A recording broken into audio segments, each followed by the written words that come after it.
Hello mga amigo at amiga, welcome back again sa aking channel. For today's video mga amiga, papakita ko sa inyo yung Filipino restaurant na isa sa mga lagi kong pinupuntahan kapag andito ako sa Barcelona.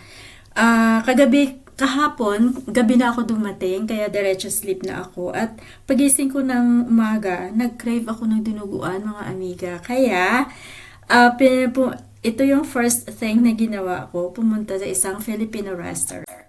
So dahil Filipino restaurant, so halos na mga Filipino foods, halos lahat na Filipino foods sinaserve nila. Merong sinigang na baboy, baka, isda, mga adobo, pakbet, pansit, lumpia, at marami pang iba. 1 p.m. sila nag-o-open, pero nagsiserve sila ng mga silog-silog ba yun mga amiga? Silog-silog. Merong tapsilog, tosilog, lahat na lang ng log na may log, mayroon sila mga amiga. So bali ito na yung breakfast at saka lunch ko. Kaya, dapat doble ang aking kakainin, di ba mga amiga? Kaya isang cup muna ng rice ang aking in-order. At tingnan natin mamaya kung kulang pa, edi order na lang ulit.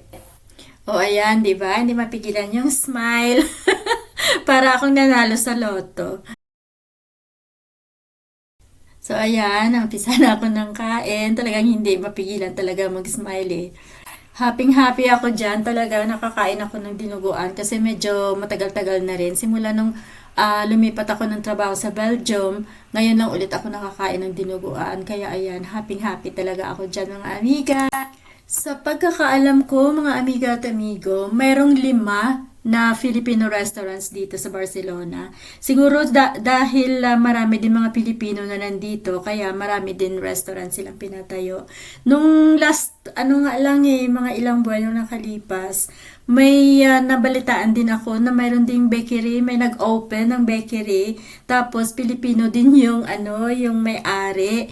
Tapos yun, nagbebenta siya ng mga Spanish bread, tapos yung may coconut ba sa loob? Ano nga ba yun? Tapos yung mga pandesal. O, diba?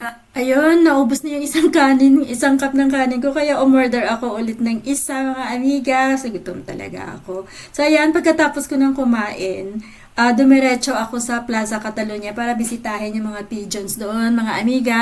Walking distance lang naman mula doon sa kinainan kong Filipino restaurant hanggang dito sa Plaza Catalunya.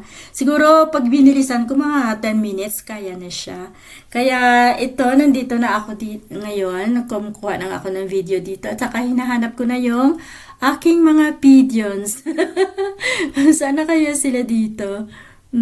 Ayan yung bus na sinasabi ko, yung official bus ng Barcelona papuntang airport at pabalik ng airport. So ayan o, tingnan nyo, may mga maleta pa yung iba kasi dyan ang babaan kasi ng last stop ng official bus na yun na galing sa airport. So, ayan, may nakita na akong pigeon. Isa pa lang. Pero marami sila dyan. Ayan, nagliliparan na sila. Alam mo sila yan, pag may pagkain ka, lalapit sila lahat sa iyo. Kaya kung gusto mong ayan, marami sila, lumilipad sila. Kasi, kung saan may nagbibigay ng pagkain, doon din sila. Pero hindi naman, syempre, hindi naman na kahit ano na lang pwede mong ibigay sa kanila. Kaya dyan sa mga tabi-tabi, may mga binibenta, may mga binibenta ng mga pagkain para na pwede lang sa kanilang ibigay. Kaya, ayan sila, tingnan nyo, nagliliparan sila.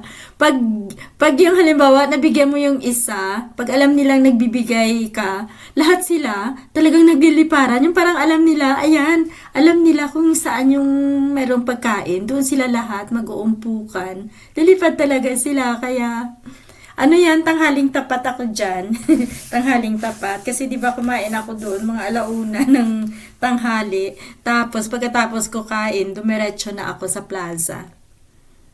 Nakakamiss sila. Matagal ko na rin kasi silang hindi nakikita eh. Kasi December ako umalis ng Barcelona para pumunta ng Belgium magtrabaho.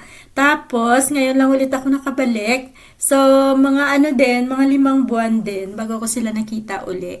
Kasi nung nandyan ako dati, lagi ko silang pinupuntahan dyan. Lagi akong nagpapapicture sa kanila.